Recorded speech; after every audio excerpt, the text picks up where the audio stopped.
মোস্তাক সাহেব রহমাহুল্লাহ ওনার বিষয়ে একটা বক্তব্য দেন।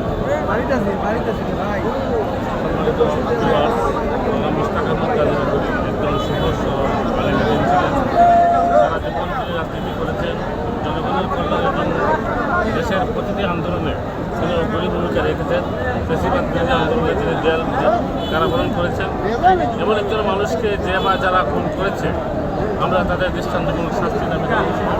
আমাদেরকে প্রশাসন থেকে বারবার আশ্বস্ত করা হচ্ছে, কিন্তু আমরা এখন পর্যন্ত তাদের আশ্বস্ততার কোনো প্রমাণ পাচ্ছি না।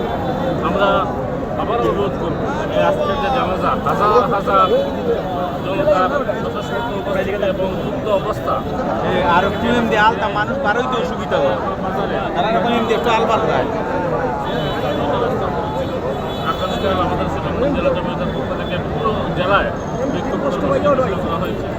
এই যে বিক্ষোভ, এই বিক্ষোভ শান্ত করতে চাইলে অবিলম্বে যে বা যারা এই খুনের সাথে জড়িত তাদেরকে গ্রেফতার করার জন্য আমরা প্রশাসনের অনুমতি জানাচ্ছি। লাশকে যখন পোস্টমর্টম করা হয়েছে এই সময় কি কোনো স্পষ্ট পাওয়া গেছে না?